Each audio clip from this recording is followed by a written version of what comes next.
Hi ಸ್ನೇಹಿತರೆ, ಇವತ್ತಿನ recipe ಬಂದು ಬೆಲ್ಲದಲ್ಲಿ ಮಾಡುವಂತಹ ಸಬ್ಬಕ್ಕಿ ಪಾಯಸ. ಸಬ್ಬಕ್ಕಿ ಪಾಯಸಕ್ಕೆ ಬೇಕಾಗಿರುವುದು ಸಬ್ಬಕ್ಕಿ, 1 ಅವರ್ ಮುಂಚೆ ನೆನೆಸಿಟ್ಕೊಂಡಿರೋ ಸಬ್ಬಕ್ಕಿ, ಒಂದು ಅರ್ಧ ಹೋಳಷ್ಟು ತೆಂಗಿನಕಾಯಿ ಹಾಲು, ಕಾಯಿಸಿಟ್ಟಿರುವಂತಹ ಬೆಲ್ಲ,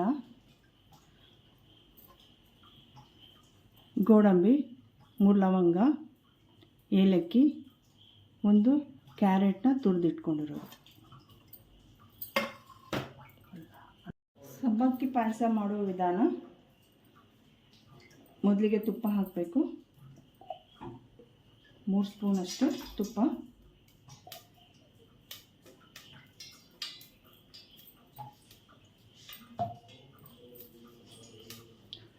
ಮೂರು ಲವಂಗ, 3 ಏಲಕ್ಕಿ, ಒಂದು ಮುಷ್ಟಿಯಷ್ಟು ಗೋಡಂಬಿ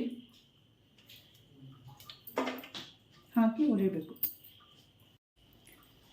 ಮೀಡಿಯಂ ಫ್ಲೇಮಲ್ಲೇ ಗೋಡಂಬಿನ ಹುರ್ಕೋಬೇಕು. ತುರಿದಿಟ್ಟಿರುವಂತಹ ಕ್ಯಾರೆಟ್ ತುರಿ ತುಪ್ಪದಲ್ಲೇ ಹುರ್ಕೋಬೇಕು.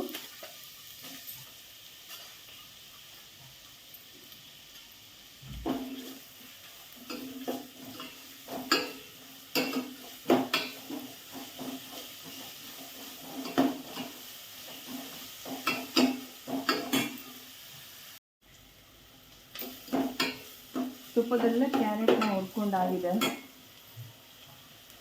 1 ಗಂಟೆ ಮುಂಚೆ ನೆನೆಸಿರುವಂತಹ ಸಬ್ಬಕ್ಕಿನ ಹಾಕಿ ಕಲಿಸ್ಬೇಕು.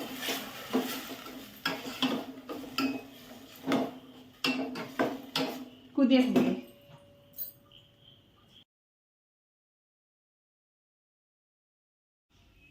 ಕಾಸಿಟ್ಟಿರುವಂಥ ಬೆಲ್ಲದ ಪಾಕವನ್ನು ಈಗ ಹಾಕಬೇಕು.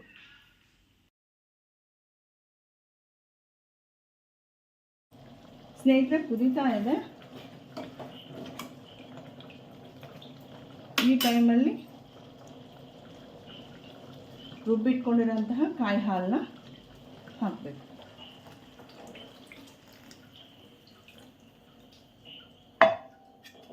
ಹಾಕಿ ಮಿಕ್ಸ್ ಮಾಡಿ ಒಂದು 5 ನಿಮಿಷ ಕುದಿಯಕ್ಕೆ ಬಿಡಿ.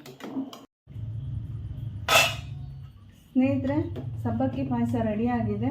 ಈ ವಿಡಿಯೋ ನಿಮ್ಗೆ ಇಷ್ಟ ಆಗಿದ್ದರೆ ಲೈಕ್ ಮಾಡಿ, ಶೇರ್ ಮಾಡಿ, ಸಬ್ಸ್ಕ್ರೈಬ್ ಮಾಡಿ. Thank you for watching.